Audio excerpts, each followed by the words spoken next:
Olá, boa tarde. A Política Nacional de Resíduos Sólidos completa 5 anos. Mas, segundo uma pesquisa da Associação Brasileira de Empresas de Limpeza Pública e Resíduos Especiais, a lei não foi suficiente para mudar a cultura de produção e gestão do lixo no país. A Abrelp aponta que quase 40% da população não tem acesso a tratamento e destinação final adequada de resíduos.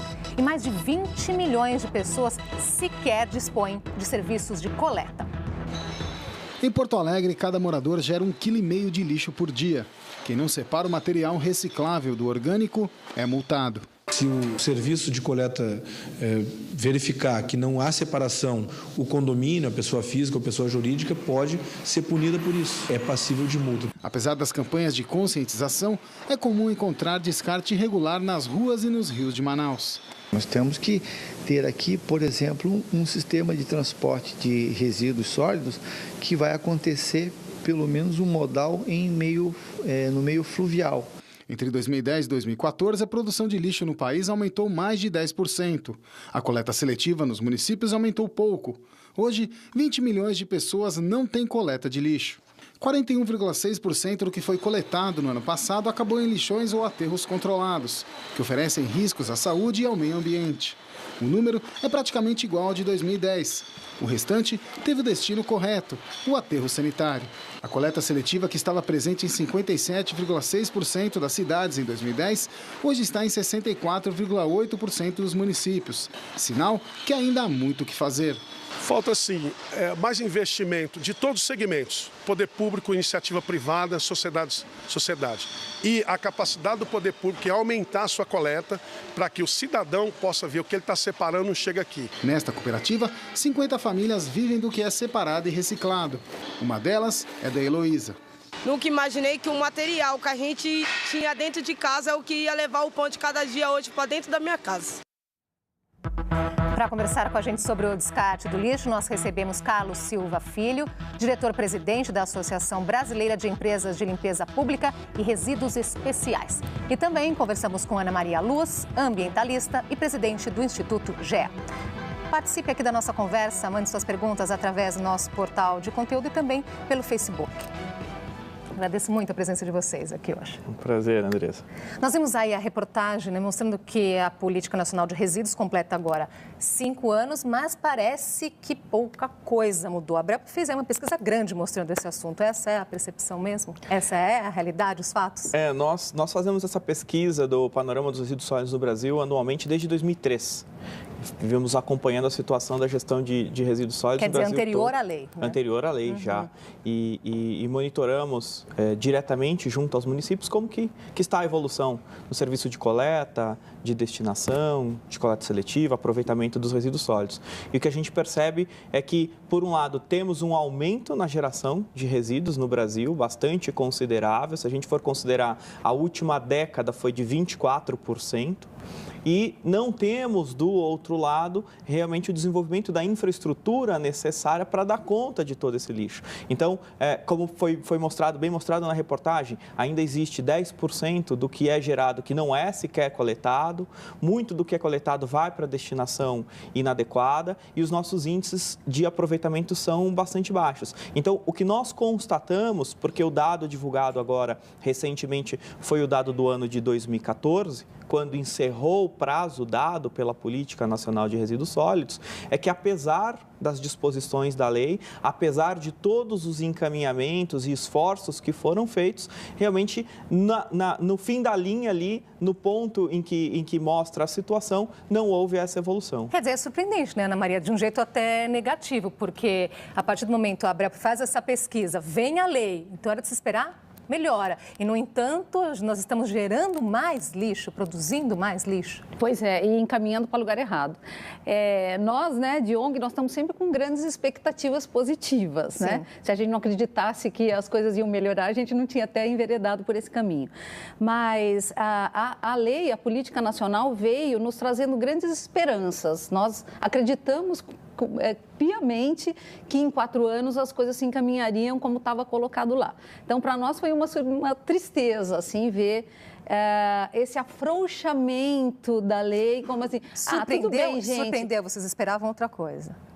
Nos primeiros anos a gente estava esperando que fosse acontecer, mas quando foi chegando perto de 2014 e você viu que nada, na verdade, de prático aconteceu, então para nós é muito, assim, triste, né? A gente vê a realidade. Porém, nós acreditamos que a existência da lei é o primeiro ponto e que em algum momento, sim, a gente vai ter vontade política para fazer com que isso aconteça. Porque não tem vontade política. E por que, então, ainda não aconteceu? Ela já colocou aí porque não tem vontade política.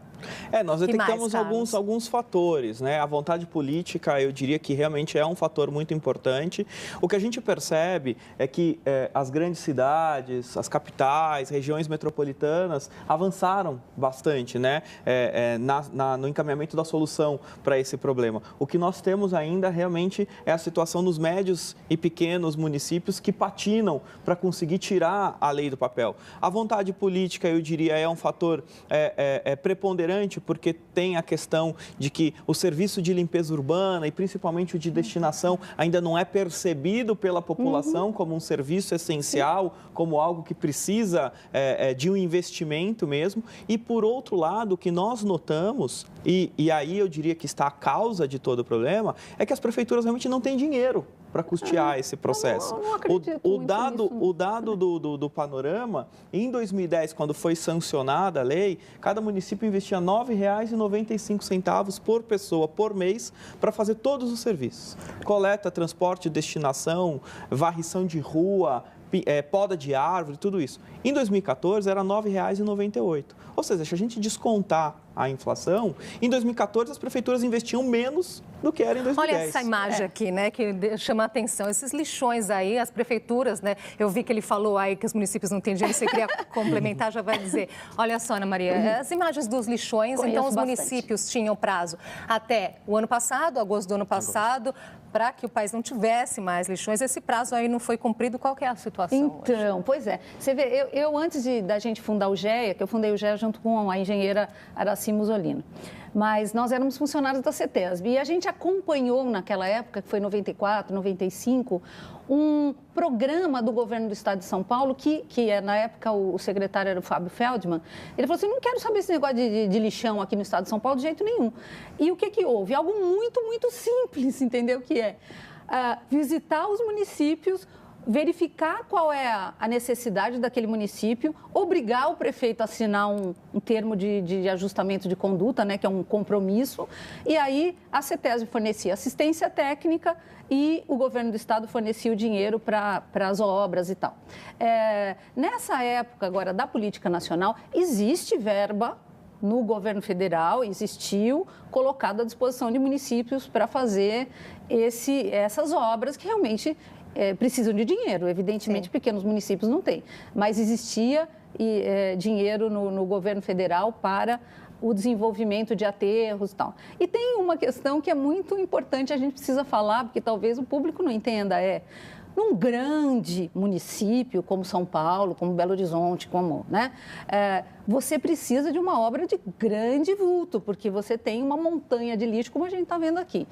Num município menor, na verdade, a obra é muito mais simples, entendeu? Sim. Em muitos casos, agora eu não vou saber de cor até quantos litros, quilos dia de lixo, mas na maior parte dos municípios pequenos, o que você precisa é um aterro de vala e que ele é muito mais barato e a gestão e a implantação daquilo é muito mais barato.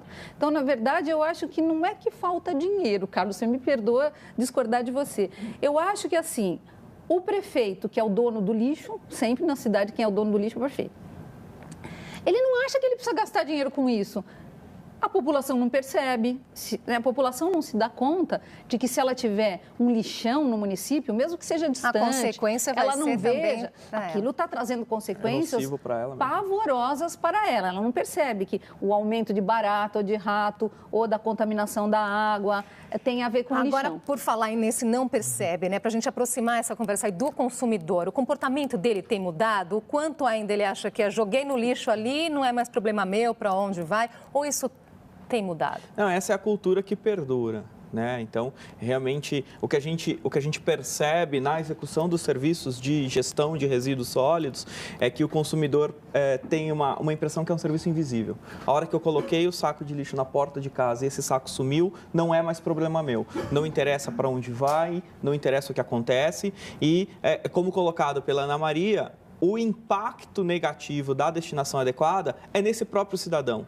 Não vai ser no país vizinho, não vai ser no outro estado, vai ser ali na própria cidade. E o que nós temos percebido é que realmente esse impacto da destinação inadequada de resíduos sólidos tem afetado aí 40% da população brasileira, quase 80 milhões de pessoas, que sofrem de uma série de doenças causada pela contaminação dos resíduos sólidos. Contaminação do solo e, principalmente, Andressa, eu diria, a contaminação da água. Esse resíduo que está contaminando o recurso hídrico já tão escasso, volta no sistema de abastecimento. E, de acordo com o levantamento que nós fizemos, já existem situações em que essa situação é irreversível. E isso me deixa ainda mais assustado quando a gente já vê que a situação atingiu um ponto do irreversível e existe em Brasília um movimento, pressão de prefeitos, de prorrogar esse prazo por mais 5, 6 anos. Prorrogar não é o caminho, então. Pelo amor de Deus, de jeito nenhum. Nós já estamos muito atrasados. 2014, para mim, era assim, ponto final, né? Agora aumentaram. Mas, então, eu acho que existem vários interesses, e talvez o Carlos conheça mais do que eu disso, vários interesses impedindo que isso aconteça, porque não é possível, tá? É muito simples, muito fácil. O dinheiro existe, ou pelo menos existia, né? Antes de roubarem tudo, mas existia dinheiro suficiente para que essas obras fossem feitas. E, na verdade, o que precisa mesmo, Andrés, eu acho que é isso, é o cidadão perceber. Eu não posso aceitar isso, porque isso está causando mal para mim, para minha família, para os meus filhos. Não aceitar e também ter atitudes, né, nesse sentido. Olha só, Maria Ângela Milena Chalca, ela diz o seguinte: reciclar somente não é suficiente, precisamos de campanhas para reduzir a geração individual de lixo, mudar a cultura do saquinho dentro de outro saquinho, que vai dentro de outro saquinho, não é, Carlos? Realmente o que nós temos ali no texto da lei, só voltando um pouquinho na questão do cumprimento dos prazos, é importante só lembrar, a Ana Maria tem essa experiência já dos tempos de CETESB, o lixão, a destinação inadequada de resíduos no Brasil é proibida desde 1981. A política nacional não deu prazo para continuar o lixão. A política nacional deu prazo para isso que foi informado pela Maria Ângela? Maria Ângela, que é justamente de trazer uma gestão integrada e sustentável de resíduos sólidos, que é reduzir a geração, que é fazer o aproveitamento, a coleta seletiva, a reciclagem. O prazo que foi dado de 4 anos da lei não é para continuar o lixão. Então, essa questão de vamos prorrogar por mais 5, 6 anos e continuar com imagens como essa que nós vimos há pouco, degradando o meio ambiente, degradando o próprio ser humano. Pessoas, as crianças ali, as crianças disputando espaço com animais e expostas a todo tipo de risco, é um absurdo e inaceitável. Então, a gente tem que ter realmente ciência de que começa em casa, começa com o cidadão. Olha só, o Brito é bem em cima da questão que você colocou aí, Ana Maria, que você falou assim, o cidadão não pode aceitar. Aí a pergunta dele, então, que tipo de ação o cidadão deve fazer para driblar justamente o descaso do governo neste assunto? Então, bom, o cidadão tem que fazer muito. Pequenas coisas valem. Por exemplo, ele se preocupar com o seu próprio lixo é uma das coisas, né? É o que o Carlos está falando. A pessoa acha, tudo bem, não tem importância eu jogar esse papelzinho aqui. Não é. Isso parte do princípio que todo mundo tem que se manifestar e tomar atitude para a gente não ter essa situação que nós estamos vendo aqui. Mas, principalmente, o cidadão tem que agir politicamente, isso é, pressionando os vereadores. De que forma? O que ele pode fazer? Vai lá, reclama, não aceita, exige do prefeito, dos candidatos. Agora nós vamos ter uma eleição de prefeito. Vai atrás, vai verificar o que está sendo feito com o lixo que sai da casa dele, né?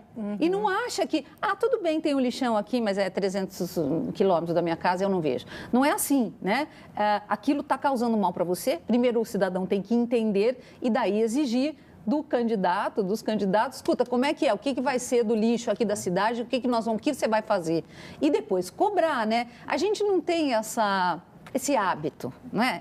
A gente é acomodado. Falta engajamento político, né, do cidadão nessas vai entrar a questão de que muitos não se lembram nem, né? A gente não se lembra quem votou. Então entra e de achar que o lixo não tem problema nenhum. Olha, tem muita pergunta chegando aqui. Dúvidas, a questão dos eletrônicos vai ser o nosso assunto no próximo bloco. Então não saia daí.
Nós já estamos de volta com o JS Debate. Hoje nós conversamos sobre o descarte do lixo com Carlos Silva Filho, diretor-presidente da Associação Brasileira de Empresas de Limpeza Pública e Resíduos Especiais, e também com Ana Maria Luz, ambientalista e presidente do Instituto GEA.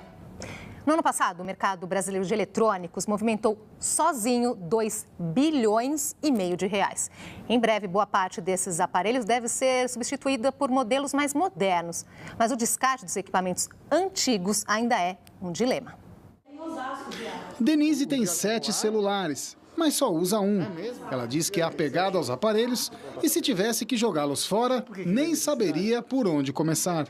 Não faço ideia se tem lugar que eu posso levar eles, né, para dispensar deles.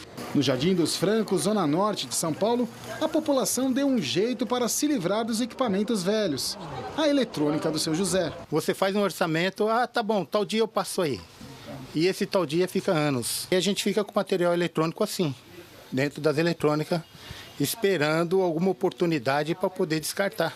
O Brasil recicla menos de 2% do lixo eletrônico que produz.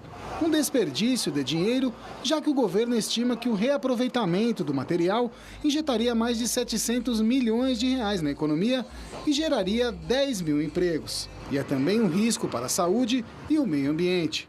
Em um único aparelho celular, por exemplo, são encontrados 15 tipos de metais diferentes. Alguns tóxicos, como níquel, cromo, chumbo e mercúrio. O Brasil foi o primeiro país da América do Sul, em 2010, a criar uma lei sobre resíduos sólidos. Mas até agora, não foi definido como ela vai funcionar para o lixo eletrônico. A expectativa do governo é ainda, este ano, fechar um acordo com empresários sobre as responsabilidades do descarte e da reciclagem. Tá aí uma outra questão, né? Os eletrônicos, né? Essa vontade de trocar os aparelhos celular pelo lançamento mais novo. Então, bom, aí já começa uma coisa errada, certo? Porque essa história da gente ficar trocando ou ser obrigada pela própria indústria a ficar trocando esses aparelhos todos os dias ou todos os anos, né? É um absurdo. Então, uma das coisas que a gente teria que fazer como consumidor é realmente pensar se eu preciso trocar aquilo nesse momento e não ficar comprando eletrônico sem parar. A primeira pergunta é se eu preciso de um novo. Se eu preciso. Isso porque as pessoas também não têm noção, mas para fazer um celular você gasta montanhas de água, ocupa um montão de terra, você usa um monte de recursos naturais, muitos finitos, né, escassos, e que você, no fim, joga fora ou deixa dentro da gaveta. Um dos problemas graves também do resíduo eletrônico é ele pode se transformar em algo contaminante. Claro que o celular fechado, um computador fechado, um laptop fechado, ele é um produto, ele não é nada de resíduo contaminante. Mas bastou aquilo, você quebrar, por exemplo, o vidro do monitor, ou você abrir, tem gente que às vezes gosta de abrir computador, né? Abre, deixa aquilo tudo exposto, pode bater sol, você pode ter um risco de contaminação. Então, o lixo, vamos dizer, eletrônico, ele tem alguns problemas. Por outro lado, ele pode gerar renda para cooperativas de catadores em alto nível, o que é muito bacana, né? Que nós no GEA temos um projeto de destinação de resíduos eletrônicos para cooperativas de catadores, que nós estamos junto com o Laboratório de Sustentabilidade da USP, treinando os catadores para saber como lidar com isso. E aí, se você encaminha para essas cooperativas o seu celular, seu computador, etc., você vai gerar uma renda muito boa para os catadores que sabem lidar com isso. Tem uma questão social aí muito grande também, né? Então, quer dizer, já que nós temos esse problema da geração de resíduos eletrônicos, né, dessa compra desenfreada e tal, se houver resíduo eletrônico, vamos pensar em destinar para quem realmente precisa disso. Antes de eu te passar a palavra, Carlos, vou colocar aqui o comentário do Taylor Platter. O descarte eletrônico é um dos graves problemas no Brasil. Aí ele comenta o seguinte, porque a partir do momento que você compra ali um smartphone caríssimo, pegou na mão, colocou, depois de 6 meses já não tem mais aquele valor e coloca dentro da gaveta, depois o que é outro, né? A questão do resíduo eletrônico é que a gente tem que olhar de uma maneira bastante ampla, que envolve não só o computador, o celular, mas envolve tudo aquilo que funciona com pilha, bateria, o que vai na tomada. Então, é geladeira, forno e fogão, o rádio relógio, tudo isso está envolvido na questão desse grande conceito do eletroeletrônico. A Política Nacional de Resíduos Sólidos, novamente voltando à lei de 2010, ela trouxe ali uma obrigação que é para o fabricante, importador, comerciante e distribuidor criar um sistema de logística reversa de todos esses produtos. Ou seja, deixar isso disponível ao consumidor, ao cidadão, para que no momento do descarte esse produto tenha um retorno adequado. Isso vem funcionando, né? Esse e-commerce, né? Que nós chamamos de esse ciclo aí se completar, né? Então sai do fabricante, chega no consumidor e volta aí. Infelizmente não. Desde 2010, quando a lei foi aprovada, existe uma discussão em âmbito federal, alguns estados também participando, na tentativa de se viabilizar um acordo com essa indústria. Mas até o momento a indústria não se sensibilizou para assinar esse acordo e viabilizar esse retorno. Nós temos essa é a chamada logística reversa, né? Mas há também algumas empresas que se interessam por esses produtos, não necessariamente o fabricante, né? Para dar um outro destino para ela. Essas iniciativas voluntárias, como a própria Maria disse, do Instituto GEA e de outras empresas que têm, mas acaba não sendo acessível para todos os consumidores. Porque o negócio gera dinheiro, gente. Então, existem empresas interessadas em fazer esse, vamos dizer, recolhimento e destinação. O que não existe, Andresa, e o problema é sempre o mesmo, é que não tem dinheiro para pagar isso. As empresas que produzem, que deveriam ser as principais, vamos dizer, fornecedoras de recursos para esses projetos, elas não se sensibilizaram, claro, não querem. Olha só, o Robson Pereira, ele é de Itapevi. Ele diz o seguinte: é uma pena que a minha cidade não tenha a coleta seletiva. Então, tem materiais como pilhas, eletrônicos, óleo, ele faz o descarte em pontos de coleta em alguns supermercados da cidade vizinha.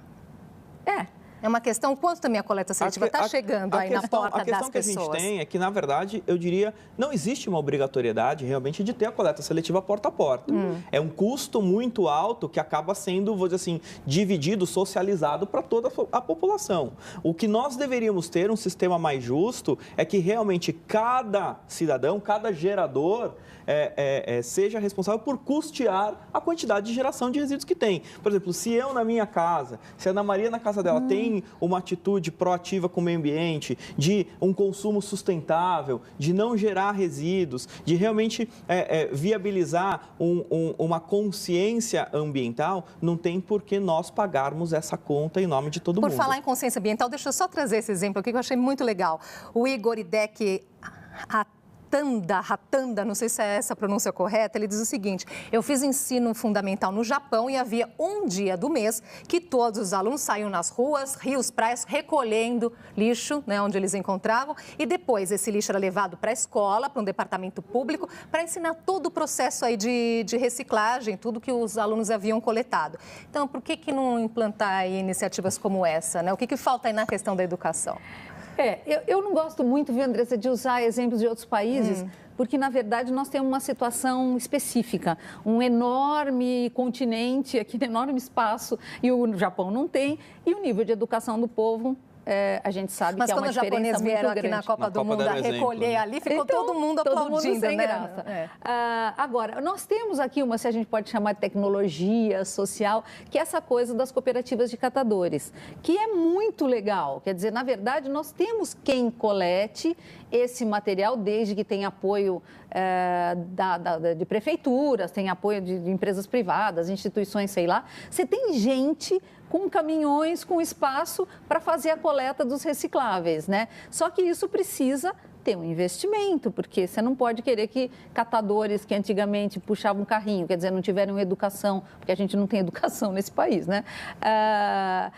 Não tiveram nenhum conhecimento de administração, possam gerenciar uma empresa de coleta, como, por exemplo, o pessoal da Brelp, que são empresários com pós-graduação, enfim, né? Então, eu acho que a gente poderia, no Brasil, até com muita facilidade, desde que houvesse interesse do conjunto, né, da nossa sociedade, dos empresários e do governo, a gente melhorar esse sistema que a gente tem de cooperativas, porque em todos os municípios do Brasil que você for, pode não ter coleta seletiva organizada, mas tem um grupo de catadores trabalhando e já perceberam que, se juntando, eles vão se dar melhor, vão ganhar mais, vão trabalhar melhor. Essas pessoas podem estar coletando na porta da sua casa, desde que seja organizado, né, que tenha apoio de recursos. Esse sistema das cooperativas de catadores poderia ser quem coloca à disposição do cidadão uma coleta porta a porta de materiais recicláveis. Eu falo isso porque não existe possibilidade da gente querer que as pessoas levem o seu reciclável ou eletrônico, ou o que for, em algum lugar que seja distante da sua casa. Porque a pessoa não consegue, porque ela não tem carro, porque ela tem que ir a pé, como é que ela vai carregar aquele saco? A Dalva aqui, Conceição, só para incluir aqui, ela, Taboão da Serra, ela comenta justamente isso, ela roda quilômetros para fazer isso, né? Porque não tem na cidade, ela leva também no supermercado, só para complementar. Não, mas é uma consciência que eu acredito que o cidadão vem recebendo e vem desenvolvendo a partir do momento das discussões da própria lei. Nós tivemos uma iniciativa aqui na cidade de São Paulo, no ano de 2011, logo um ano depois da lei, que foi de fazer um projeto piloto de verificar um amadurecimento da população com relação ao próprio lixo eletrônico. Então, durante a virada sustentável, que aconteceu num fim de semana na cidade de São Paulo, nós tivemos essa iniciativa nos parques e informamos que naquele final de semana teríamos o sistema para receber esse lixo eletrônico. Teve gente que veio das zonas mais distantes da cidade de bicicleta, levando micro-ondas, levando o rádio que já tinha e falando justamente isso. Olha, isso estava na minha casa há 5, 6 anos e eu não sabia para onde levar. Nós vimos na reportagem que abriu esse bloco, justamente a moça falando assim, olha, eu tenho esses aparelhos aqui e eu não sei para onde levar. Então, também tem essa questão da instrução. Tem alguma, assim, já que na dúvida, tem tantas dúvidas aí, onde a pessoa pode buscar informações? Então, com relação a lixo eletrônico, se quiser entrar no site do GEA, é www.institutogea, tudo junto, www.institutogea.org.br. Não vão pôr com, que daí não dá. Institutogea.org.br. Isso, nós criamos um modelo de campanha de coleta, Andressa, que eu queria até falar. As pessoas de condomínios ou de bairros que quiserem, até o dezembro, porque nós temos um projeto com a Petrobras, que a gente pode colocar caminhão para recolher. Nós estamos fazendo campanhas de coleta em bairros, em benefício dos catadores. Quem quiser, por favor, entre em contato com o GEA. A gente pode organizar uma campanha no seu bairro para coletar o material eletrônico. Ótima dica, então. Obrigada. Infelizmente, nosso tempo acabou. Muito passou muito rápido, é verdade. Muito bom. Obrigada e até a próxima oportunidade. Obrigada, Andressa. Obrigada a todos. O JC Debate está terminando e acesse nossa página cmais.com.br/JC Debate. Eu espero você amanhã, 12:30. Nós vamos falar sobre sedentarismo na infância. Uma ótima tarde para você.